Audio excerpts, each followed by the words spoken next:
অসমত বসবাস কৰি থকা হিন্দু মুছলমান আমি সকলো একেলগে মিলাপ্ৰীতিৰে আছোঁ, মিলাপ্ৰীতিৰে ভৱিষ্যতেও থাকিম। যোৱা কালিৰ পৰা যিটো কথা চৰ্চা চলি আছে এইটো হৈছে এক উদ্দেশ্য প্ৰণোদিত কথা। মোৰ বিৰুদ্ধে, জাতীয় সংগ্ৰামী সেনা অসমৰ বিৰুদ্ধে আৰু বিষ্ণু শইকীয়াৰ বিৰুদ্ধে যিটো অভিযোগ আহিছে এক গভীৰ ষড়যন্ত্ৰ। আমাৰ স্পষ্ট কথা, চিতু বৰুৱা বজাৰৰ আলু পিঁয়াজ নহয় যে চিতু বৰুৱা কোনোবাই টকাৰে কিনিব পাৰিব। আমাৰ সংগ্ৰামখনক কোনোবাই এই ধৰণে বদনাম কৰি দুৰ্বল কৰিব নোৱাৰিব। আমাৰ সংগ্ৰাম চলি আছে, আমাৰ সংগ্ৰাম চলি থাকিব। মিয়াৰ বিৰুদ্ধে অভিযান চলি আছে, মিয়াৰ বিৰুদ্ধে অভিযান চলি থাকিব। দ্বিতীয়তে গৰিয়া মৰিয়া দেখি চৈয়দ জলহা এওঁলোক হৈছে অসম চৰকাৰৰ দ্বাৰা স্বীকৃতিপ্ৰাপ্ত খিলঞ্জীয়া আৰু অসমত বসবাস কৰি থকা হিন্দু মুছলমান আমি সকলো একেলগে মিলাপ্ৰীতিৰে আছোঁ, মিলাপ্ৰীতিৰে ভৱিষ্যতেও থাকিম।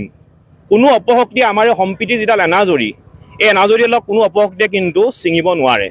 এতিয়া কথাটো হৈছে, যোৱা 19 তাৰিখে মানকাছৰ পৰা যি 47জন শ্ৰমিক আহিছিলে আৰু এই 47জন শ্ৰমিকক যিজন ব্যক্তিয়ে লৈ আহিছিলে তেওঁ এজন দেশী জনগোষ্ঠীয় লোক আৰু 47জন শ্ৰমিকৰ ভিতৰত 8-9জন দেশী জনগোষ্ঠীয় লোক আছে। আমাৰ কথা হৈছে কি, উজনিলৈ দেশীসকল আহক, চৈয়দসকল আহক, গৰিয়া মৰিয়াসকল আহক, সকলো আহক, আমাৰ তাত অকণমানো আপত্তি নাই। কিন্তু আমাৰ আপত্তিটো আছে এই ঠাইত যে এজন খিলঞ্জীয়া ব্যক্তি হৈ তেওঁ যদি লগত সন্দেহযুক্ত কোনোবা যদি ব্যক্তিক লৈ আহিবলৈ হয়, যদি মিয়াক লৈ আহিবলৈ হয়, কিন্তু তেতিয়া আমাৰ আপত্তি আছে, আপত্তি থাকিব। সন্দেহযুক্তৰ লগত কিন্তু লৈ আহিলে আমি বাধা দিম, এইটো স্পষ্ট কথা। কিন্তু বাকী আপোনাৰ গৰিয়া মৰিয়া দেখি চৈয়দ জলহা এওঁলোক উজনিলৈ আহক, কাম কৰিবলৈ আহক, কাম কৰক, শ্ৰমিক হিচাপে আহিলেও আহক, ফুৰিবলৈ আহক, আমাৰ অকণমানো কোনো কুণ্ঠাবোধ নাই, অকণমানো আপত্তি নাই। কিন্তু কোনোবা খিলঞ্জীয়া এজন ব্যক্তিয়ে লগত কিন্তু সন্দেহযুক্ত নাগৰিক লৈ আহিলে মই পুনৰ কৈছোঁ আমাৰ আপত্তি আছে, আমাৰ আপত্তি থাকিব। প্ৰথম কথা হৈছে, মই যিটো সময়ত সেই ঠাইলৈ গৈছোঁ য'ত গাড়ীখন ৰখাই থোৱা হৈছিলে, মই যোৱাৰ আগতে তাত ইতিমধ্যে সাংবাদিক উপস্থিত হৈছিলে আৰু সাংবাদিক উপস্থিত হোৱাৰ পিছত মই তাত উপস্থিত হৈছোঁ। আৰু সেই সময়ত যদি আমি মাৰপিট কৰিলোহেঁতেন, সাংবাদিকৰ কেমেৰা নিশ্চয় ইয়াৰ ফুটেজ থাকিলেহেঁতেন, প্ৰথম কথা। দ্বিতীয় কথাটো হৈছে, সাংবাদিকৰ সন্মুখত মই বাইট দিয়াৰ পিছতে তাত আৰক্ষী প্ৰশাসন আহি উপস্থিত হৈছেহি। যদি আমি মাৰপিট কৰিলোহেঁতেন, যদি আমি টকা বিচাৰিলোহেঁতেন, তেওঁলোকে তেতিয়া অভিযোগ দিব লাগিছিলে। কিন্তু তেওঁলোকে ইয়াত অভিযোগ নিদি তেওঁলোকৰ নিজৰ যেতিয়া গৃহ জিলা পোৱাৰ পিছত তেওঁলোকে এটা অভিযোগ দিয়া মানে কোনোবাই তেওঁলোকক উচতাই দিছে। উচতাই তেওঁলোকে গোটেই ঘটনাটো এখন সাম্প্ৰদায়িক সংঘৰ্ষ লগাবলৈ চেষ্টা কৰিছে। কিন্তু আমাৰ স্পষ্ট কথা, হিন্দু মুছলমান মানে সকলো একেলগে আছিলোঁ, একেলগে আছোঁ আৰু ভৱিষ্যতে থাকিম। কোনো অপশক্তিয়ে আমাৰ সম্প্ৰীতি এনাজৰীডাল যাতে ছিঙিবলৈ চেষ্টা নকৰে, আমি সকলোকে আহ্বান জনাইছোঁ। কথা ক'বলৈ গৈছোঁ যে সেই ঠাইলৈ সাংবাদিক উপস্থিত হোৱাৰ মই পিছত গৈছোঁ আৰু মোৰ পিছতো বিষ্ণু শইকীয়া আহিছে। তেনে স্থলত আমি তেওঁলোকক কেনেধৰণে আপোনাৰ মাৰপিট কৰিলোঁ, এইবিলাক কথা সম্ভৱ হ'বই নোৱাৰে।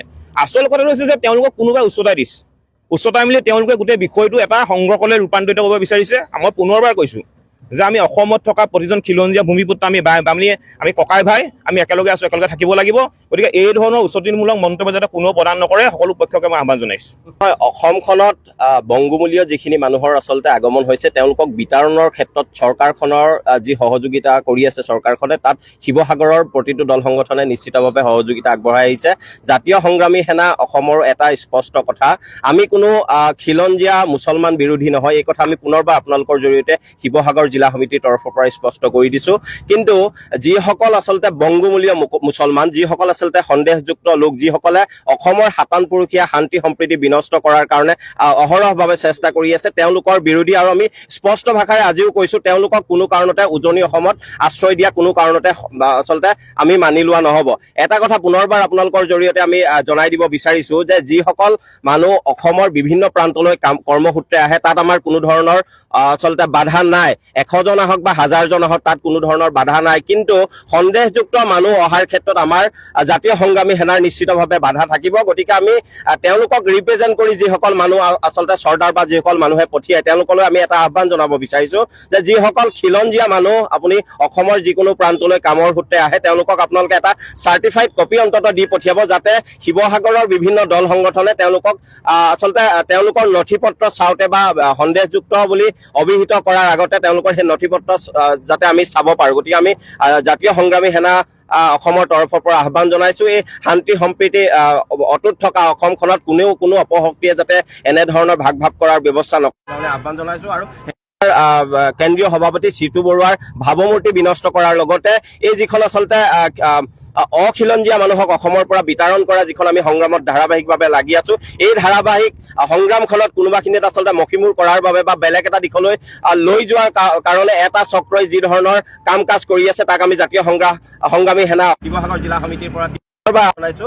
অসমৰ কৃষি বা অসমীয়া আইজনীক সুৰক্ষা দিয়াৰ অখিলঞ্জীয়া মানুহ আপোনালোকৰ তাত বা যিখন সন্দেহযুক্ত লোক, এতিয়া তেওঁলোকক আপোনালোকে নিজ ইচ্ছাৰে বিতৰণ কৰাৰ ব্যৱস্থা কৰি অসমত সঁচা অৰ্থত শান্তি জীয়াই ৰখাৰ ব্যৱস্থা গ্ৰহণ কৰিবলৈ আমি পুনৰবাৰ আহ্বান জনাইছো।